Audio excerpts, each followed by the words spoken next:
नमस्ते दोस्तों, स्वागत है आपका एक बार फिर से कृषि पाठशाला में। अगर आप बीएससी एग्रीकल्चर सेमेस्टर एग्ज़ाम की तैयारी कर रहे हैं तो आज यह वीडियो आपके लिए बहुत ही इम्पोर्टेंट है, क्योंकि आज हम बताने वाले हैं प्रिंसिपल्स ऑफ जेनेटिक्स के सिलेबस की। जेनेटिक्स एक ऐसा सब्जेक्ट है जिसमें अगर आपको कॉन्सेप्ट अच्छे से समझ में आ जाए तो प्रिपरेशन करना काफ़ी ही आसान हो जाती है। इसीलिए आज हम पूरे सिलेबस को टॉपिक वाइज डिस्कशन करेंगे ताकि आपको क्लियर हो जाए कि एग्ज़ाम के लिए आखिर क्या क्या पढ़ना है और अपनी प्रिपरेशन कहाँ से शुरू करनी है। तो इस वीडियो को पूरा ज़रूर देखिएगा। चलिए स्टार्ट करते हैं हम आज का प्रिंसिपल्स ऑफ जेनेटिक्स। इसका क्रेडिट आवर होता है 3 2+1। 2+1 का मतलब होता है 2 थ्योरी और 1 प्रैक्टिकल। अब मैं जब समझती हूँ बताती हूँ आपको जेनेटिक्स क्या है।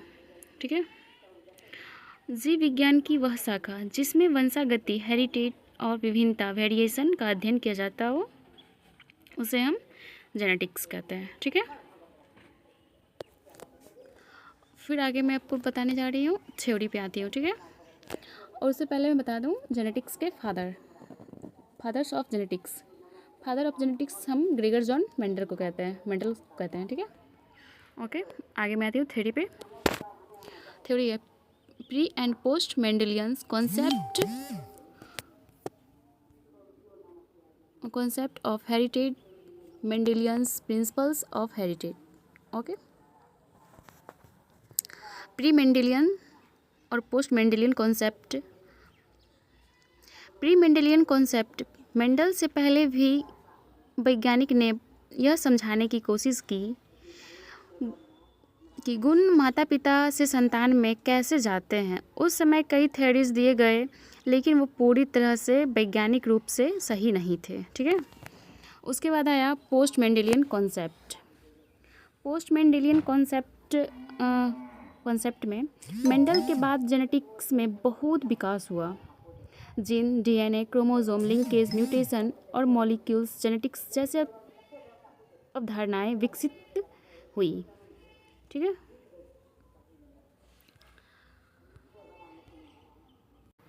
तो चलिए अब चलते हैं हम नेक्स्ट टॉपिक पे, स्टडी ऑफ मॉडल ऑर्गेनिज्म। ठीक है, मॉडल ऑर्गेनिज्म क्या है। ठीक है, आनुवांशिकी के अध्ययन और प्रयोगों के लिए कुछ विशेष जीव का प्रयोग किया जाता है, उन्हें मॉडर्न जीव विज्ञान कहते हैं, यानी कि मॉडर्न ऑर्गेनिज्म कहते हैं। प्रमुख मॉडल जीव मतलब, तो पहले आते हैं इसमें ड्रोसोफिला। ठीक है, ड्रोसोफिला, इसमें फुट फ्लाई या फ्लाई मक्खी, फल मक्खी भी कहते हैं, इसे फल मक्खी भी कहते हैं। इसका जीवन चक्र छोटा होता है और इसमें बहुत सी संततियाँ उत्पन्न होती हैं।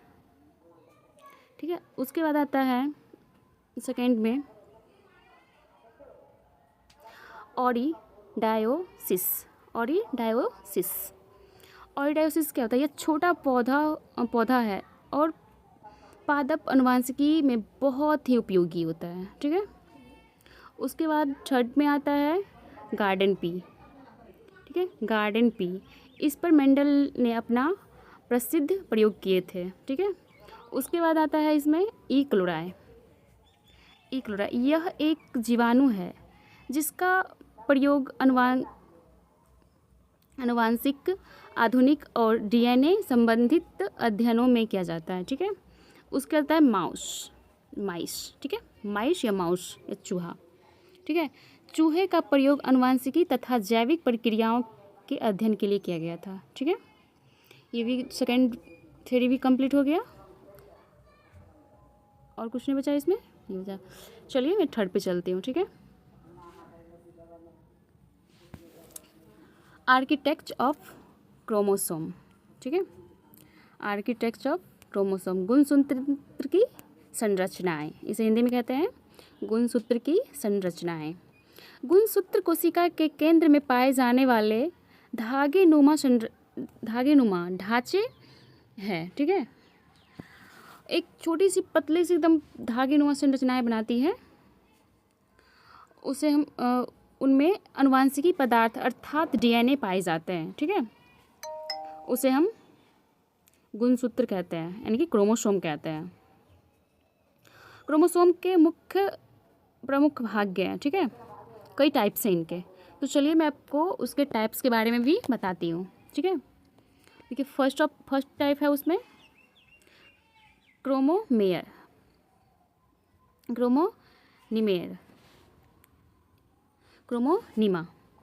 क्रोमोनिमा क्या होता है, चलिए इसके बारे में बताती हूँ। यह गुणसूत्र के अंदर पाए जाने वाले महीन धागेनुमा पदार्थ होते हैं, ठीक है। उसे हम क्रोमोनिमा कहते हैं, ठीक है। उसके बाद सेकंड में आता है आपको गुणसूत्र मैट्रिक्स, यानी कि क्रोमोसोम मैट्रिक्स। आपके क्रोमोसोम मैट्रिक्स क्या होता है? क्रोमोनिमा जो होता है उसके चारों ओर देखिएगा एक उपस्थित पदार्थ पाए जाते हैं, उपस्थित पदार्थ होते हैं, उसे मैट्रिक्स कहते हैं, ठीक है। क्रोमोनिमा के चारों ओर जो उपस्थित पदार्थ होते हैं उसे हम मैट्रिक्स कहते हैं, ठीक है। अब चलते हैं मैं थर्ड पे, ठीक है। थर्ड पे आती हूँ, उसके थर्ड बताती हूँ। थर्ड में क्या है? क्रोमोमियर क्या होता है? क्रोमोनिमा पर दिखाई देने वाले छोटे छोटे गांठ जो होते हैं, जैसे संरचनाओं को क्रोमोमियर कहते हैं, ठीक है। अब फिर उसी में है सेंट्रोमियर, ठीक है। सेंट्रोमियर, फिर कहिएगा सेंट्रोमियर क्या होता है? सेंट्रोमियर यह गुणसूत्र का वह भाग है जहां दोनों क्रोमेटिड्स आपस में जुड़ते हैं, ठीक है। देखिए जुड़ रहे हैं, उसे कहते हैं सेंट्रोमियर। फिर आते हैं फिफ्थ में द्वितीय संकुचन, यानी कि सेकेंडरी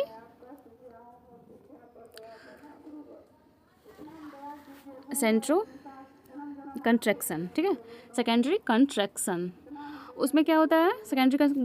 कुछ सूत्र में सेंट्रोमियर के अलावा एक अन्य संकुचन भाग पाए जाते हैं, ठीक है। उसे हम कहते हैं सेकेंडरी कंट्रैक्शन। उसके बाद मैं चलती हूँ उसमें सिक्स है उसका टेलोमियर। अब कहिएगा टेलोमियर क्या होता है? गुणसूत्र के दोनों सिरों पर उपस्थित विशेष भाग को टेलोमियर कहते हैं। यह गुणसूत्र का सिरा सुरक्षा करता है। ये जो होता है गुणसूत्र का सुरक्षा करता है, उसे हम टेलोमियर कहते हैं, ठीक है। फिर चलिए अब मैं चलती हूँ, आगे बढ़ती हूँ, आप लोग को ले चलती हूँ फोर्थ टॉपिक पे, क्रोमोसोम थ्योरी एंड हेरिटेंस, ठीक है। इसके बारे में बताती हूँ आपको। क्रोमोसोम थ्योरी एंड हेरिटेंस के अनुसार जीन गुणसूत्र पर स्थित होते हैं और गुणसूत्र ही आनुवंशिकता का वाहक होता है, ठीक है। इस सिद्धांत को सटन और सटन और बोवेरी ने विकसित किए थे, ठीक है। बोवेरी ने विकसित किए थे। इसका मुख्य बातें हैं, जिन गुणसूत्रों पर स्थित होते हैं, गुणसूत्र जोड़े में पाए जाते हैं। गैमीट्स निर्माण के समय समजात गुणसूत्र अलग अलग हो जाते हैं, ठीक है। और निषेचन के समय माता और पिता गुणसूत्र पुनः मिलते हैं। इस प्रकार माता पिता के गुण संतान में पहुंचते हैं, ठीक है। इसे ही हम कहते हैं क्रोमोसोमल थ्योरी ऑफ इनहेरिटेंस, यानी कि cell cycle and cell division, mutation and meiosis. अब चलते हैं हम 6 पे, प्रोबेबिलिटी एंड चिक स्क्वायर।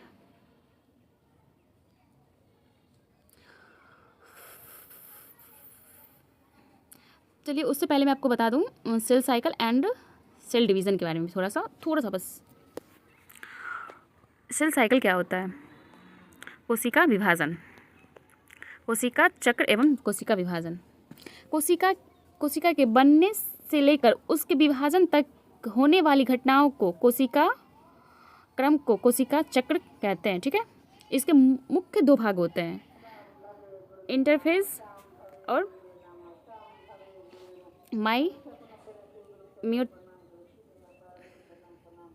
इसके मुख्य भाग होते हैं इंटरफेज, ओनली वन फेज होते हैं इसके। इस अवस्था में कोशिका वृद्धि करती है और डीएनए का विकसित करती है। ठीक है, चलिए आप मिटोसिस पे चलते हैं। ठीक है, मिटोसिस बता दें थोड़ा सा।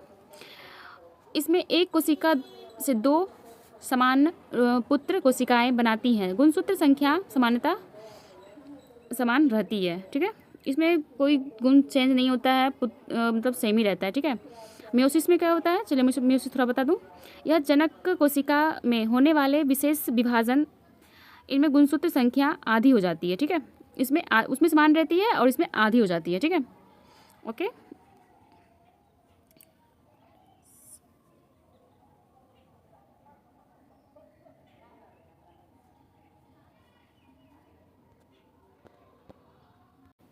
तो चलिए आगे मैं चलती हूँ। अब प्रोबेबिलिटी एंड चिक स्क्वायर अब बताती हूँ मैं। प्रोबेबिलिटी क्या होता है? प्रोबेबिलिटी किसी घटना के घटित होने की संभावना को प्रोबेबिलिटी कहते हैं। ठीक है, आनुवंशिकी में इसका प्रयोग किसी विशेष जीनोटाइप या फिनोटाइप के प्रकार प्राप्त होने की संभावना ज्ञात करने के लिए किया जाता है। ठीक है, उदाहरण मैं दे दूँ इसका। एक सिक्का उछालने पर हेड आने की प्रक्रियाएं यानी कि प्रोबेबिलिटी 1/2। ओके, इसका मतलब होता है आनुवंशिकी में इसका उपयोग संतान में विशेष लक्षण आने वाले भावनाओं को निकालने की क्रिया करती है। इस सब के बारे में आपको थोड़ा सा बता रही हूँ, शॉर्ट वे में मतलब बता रही हूँ। आगे मैं आप लोग को थोड़ा जब क्लास लूँगी तो सब मैं आपको क्लियर कर दूँगी। ठीक है, अच्छे से। अब मैं बता रही हूँ चिक स्क्वायर। अब कहेगा चिक स्क्वायर क्या होता है? तो देखिए मैं बताती हूँ। एक्स स्क्वायर, ठीक है, एक्स स्क्वायर होता है बराबर सिग्मा। एक सेकंड में बता रही हूँ, देखिए एक्स स्क्वायर बराबर 0 माइनस ई होल स्क्वायर, ठीक, बटे वो सॉरी ई होगा यहाँ पे ई, ठीक, जहाँ हो, ठीक है, जहाँ हो वहाँ पे प्राप्त होता है बराबर जी। इसका मैं इसका दिखाती हूँ। कई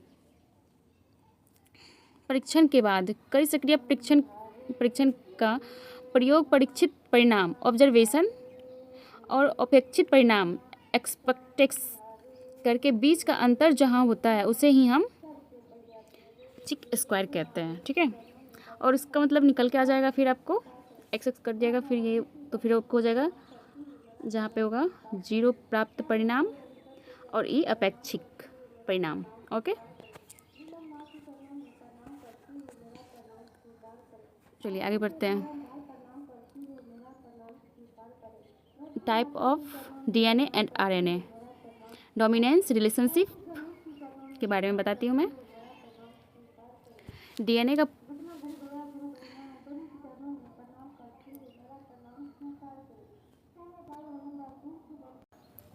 चलिए डीएनए बताती हूँ। डीएनए का पूरा नाम होता है डीऑक्सिक राइबो न्यूक्लिक एसिड। ठीक है,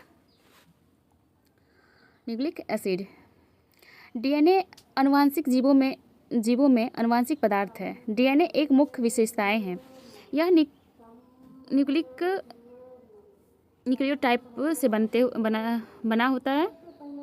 ठीक है, इसमें चार नाइट्रोजन क्षार पाए जाते हैं। ठीक है, नाइट्रोजन एसिड पाए जाते हैं। ठीक है,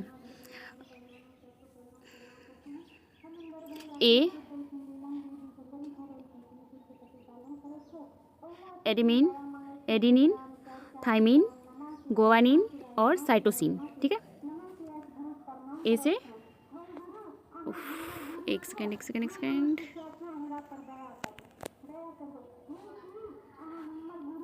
ए एडिनो, बी थाइमिन, बी, हाँ नहीं सॉरी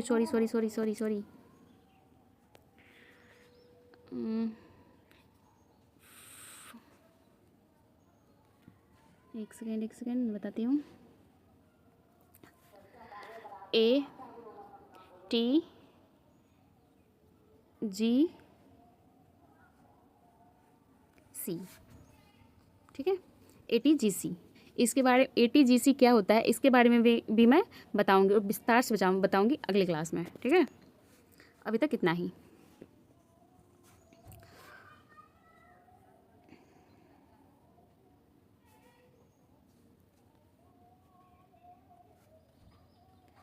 RNA जान लेते हैं। RNA का पूरा नाम है राइबो न्यूक्लिक एसिड। ठीक है, इसमें क्या करता है, छोटी mRNA होती है और tRNA होती है और tRNA फिर स्मॉल RNA। ठीक है, इस सब के बारे में भी मैं बताऊंगी आपको विस्तार से अगले क्लास में। तब तक इतना ही। तो फिर चलिए अब मैं बताती हूँ आपको डोमिनेंस रिलेशनशिप। जब दो एलील एक साथ उपस्थित हों तो उसके बीच अलग अलग प्रकार के संबंध होते हैं। ठीक है, अलग अलग प्रकार के संबंध होते हैं, उसे हम कहते हैं रिलेशनशिप।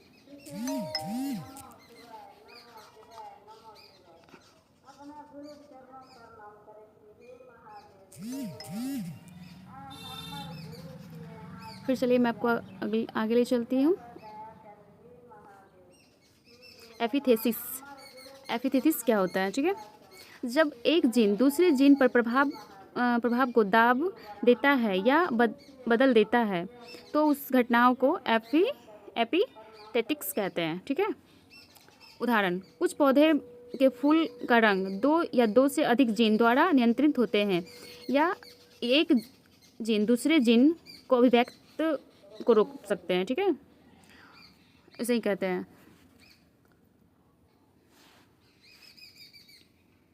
तो चलिए मैं आगे चलती हूँ। Introduction and definition of cytology, genetics and cytogenetics and there. चलिए मैं आपको बता रही हूँ साइटोलॉजी क्या है। कोशिका की संरचनाएं और कार्य का अध्ययन करते हैं, साइटोलॉजी कहते हैं। ठीक है, जेनेटिक्स क्या है, अनुवांशिकी व विभिन्नताओं का अध्ययन करते हैं, जेनेटिक्स कहते हैं। साइटोजेनेटिक्स क्या है, गुणसूत्रों की संरचनाएं, संख्या, व्यवहार और अनुवांशिकता का साथ संबंध अध्ययन जेनेटिक्स कहलाता है। ठीक है, आपस में संबंध। ठीक है, इंटर रिलेशनशिप का मतलब होता है आपस में संबंध।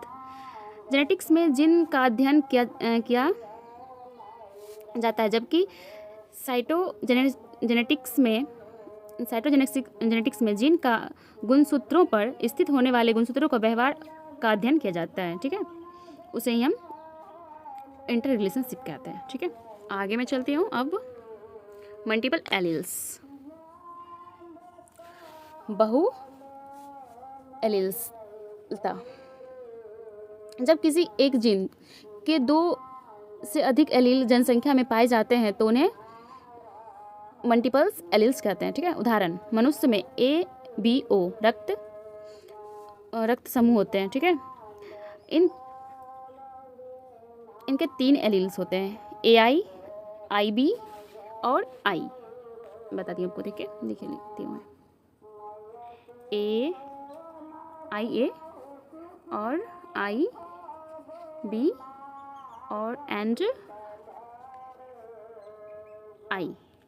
ठीक है,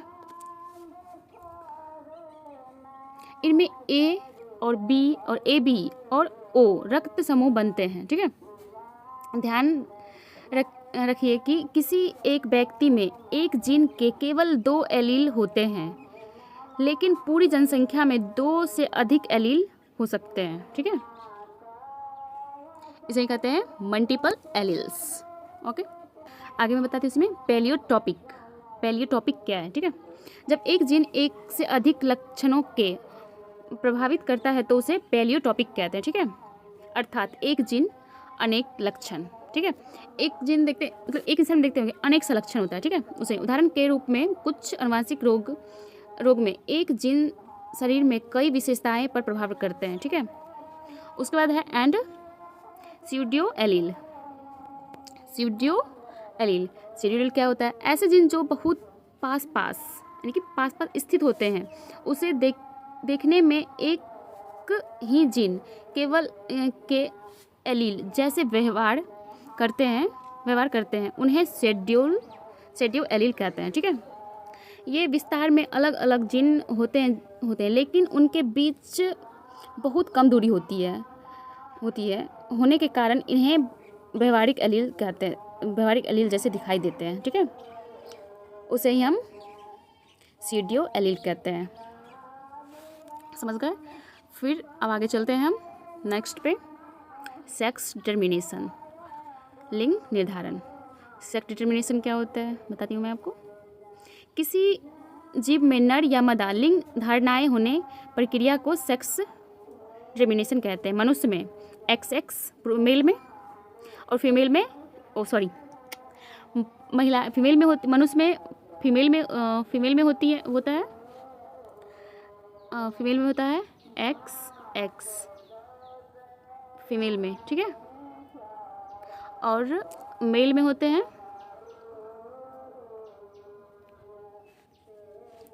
कहाँ होता है वे, मेल में होते हैं XY। ठीक है, XY होते हैं। महिलाओं के अंडाणु केवल X गुणसूत्र के होते हैं। ठीक है, पुरुष शुक्राणु 2 प्रकार के होते हैं। पुरुष यानी कि मेल के, किसके? मेल के 2 शुक्राणु होते हैं, एक X और एक Y। ठीक है, एक X और एक Y। X गुणसूत्र प्लस X गुणसूत्र देखिए बताती हूँ। अगर जब किसी का होता है, सेक्स होता है, मतलब रिलेशनशिप होता है, तो अगर जो होता है X, 1 सेकेंड यार, X शुक्राणु और प्लस X अंडाणु मिलते हैं तो क्या बनते हैं? XX यानी कि फीमेल। क्या बनते हैं? फीमेल। जब Y शुक्राणु प्लस X अंडाणु मिलते हैं तो क्या बनते हैं? XY। इसका मतलब मेल। ठीक है, समझ गए? अब चलते हैं नेक्स्ट पे। इसी में है फिर सेक्स लिंकेज। सेक्स लिंकेज क्या होता है? जो जीन लिंग गुणसूत्रों में विशेषकर X या Y गुणसूत्र पर स्थित होते हैं, उसे द्वारा निरंतर लक्षणों का लिंग संलग्न लक्षण कहते हैं। ठीक है, कहते हैं मनुष्य में हीमोफीलिया। ठीक है, और हीमोफीलिया और एक होता है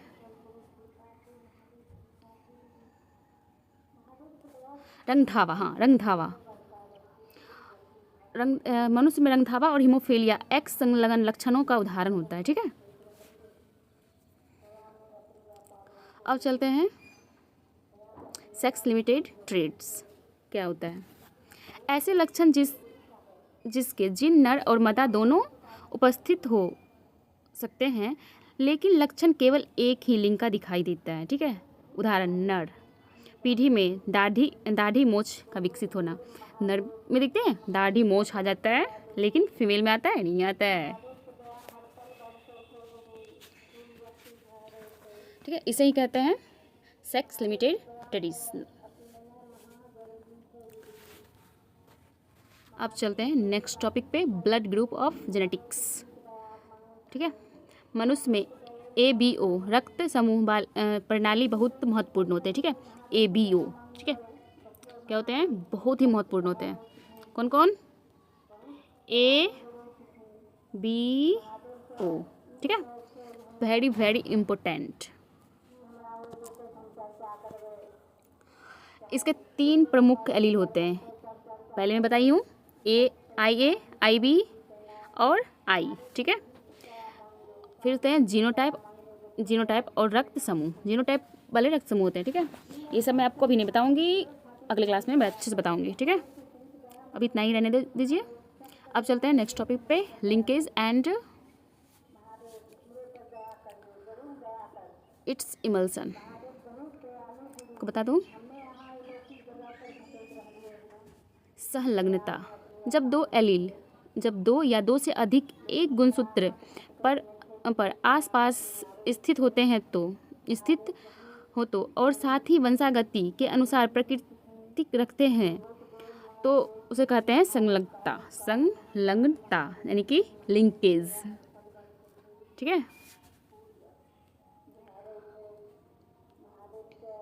और इसी में आता है क्रॉसिंग ओवर क्या आता है, मियोसिस के दौरान समजात गुणसूत्र की गैर सिम्टम्स कॉमिटेट्स के बीच में अनुवांशिकी पदार्थ के आदान प्रदान को क्रॉसिंग ओवर कहते हैं। ठीक है, एक दूसरे की तरफ ट्रांसफ़र होना क्रॉसिंग ओवर कहलाता है। यह मुख्य रूप से पैकेटिंग अवस्था में होते हैं। ठीक है, इसका महत्वपूर्ण पॉइंट्स बता देती हूँ, 1-2। नए जीन का संयोजन बनते हैं, अनुवांशिक विभिन्नता बढ़ती है, इससे विभिन्न विकास में सहायता मिलती है, गुणसूत्र मानचित्र बनाने में उपयोग होती है। ठीक है, ओके, अब मैं चलती हूँ क्रोमोसोम मैपिंग यानी कि गुणसूत्र का मानचित्र।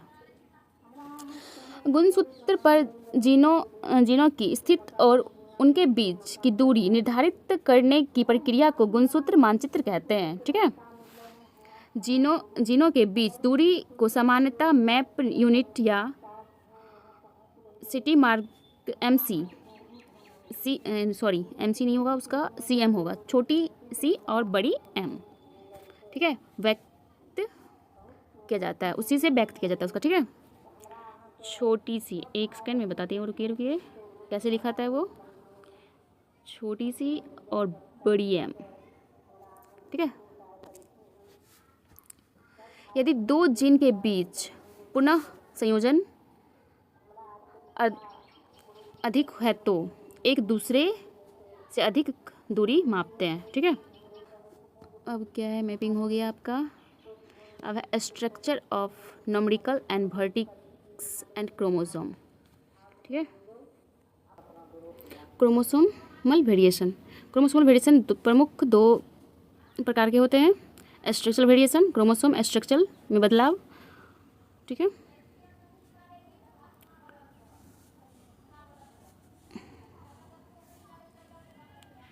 वेरिएशन के ऑर्गेनिज्म फिनोटाइप फर्टिलिटी का प्रभाव पड़ता है, और फिर है हैप्लॉइड,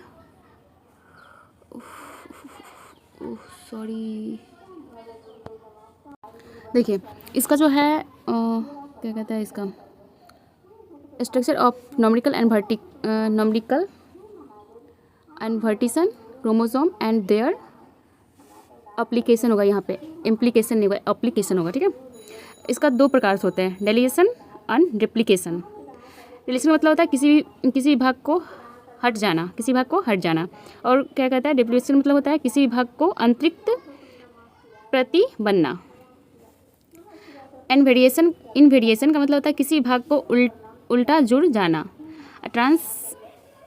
ट्रांसलेशन का मतलब होता है एक गुणसूत्र के भाग भाग का दूसरा गुणसूत्र में स्थानांतरित होना। ठीक है, और चलते हैं आगे। ये हो गया।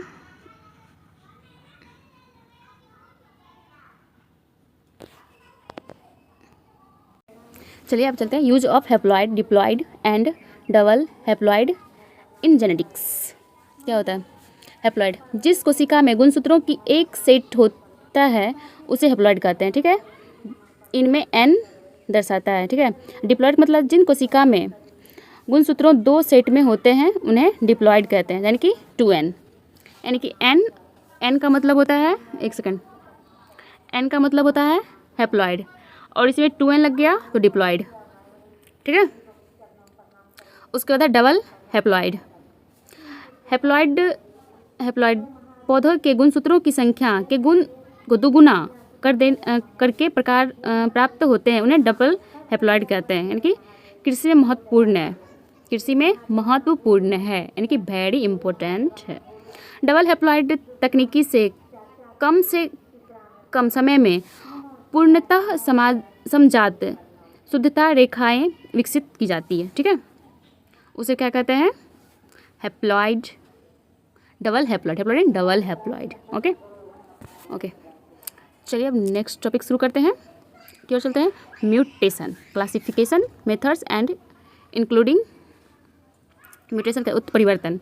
जीन या डीएनए में होने वाले अचानक स्थिति अनुवांशिकी परिवर्तन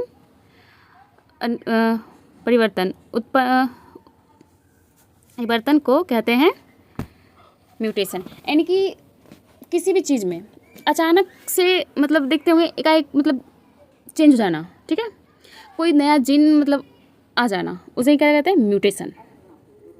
ठीक है, उसके बाद चलते हैं इसका क्लासिफिकेशन थोड़ा जान लें।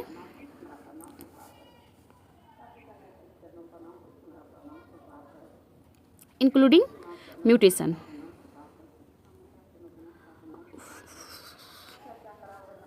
प्राकृतिक रूप से होने वाले उत्परिवर्तन के अलावा वैज्ञानिक कृत्रिम रूप से भी उत्परिवर्तन करते हैं, उसे हम क्या कहते हैं? इंक्लूडिंग, यानी कि जोड़ना, इंक्लूड करना। जैसे मतलब प्राकृतिक रूप से देखते हैं मतलब होता ही है, परिवर्तन होता है, लेकिन हमारे कुछ वैज्ञानिक हैं जो इसमें क्या कहते हैं? जेनेटिकली मॉडिफाई करते हैं, उसे हम कहते हैं इंक्लूडिंग म्यूटेशन। ठीक है, इसमें आते हैं भौतिक कारकों द्वारा और रासायनिक कारकों द्वारा, यानी कि फिजिकली और रासायनिक मतलब केमिकली। ठीक है, भौतिक मतलब फिजिकली होता है एक्सरे, गामा किरण, परावैंगिक किरण। ठीक है, और रासायनिक में होता है कुछ विशेष रसायन डीएनए परिवर्तन उत्पन्न करके। ठीक है, उसे ही कहते हैं म्यूटेशन नहीं, इंक्लूड म्यूटेशन, सॉरी। अब फिर करते हैं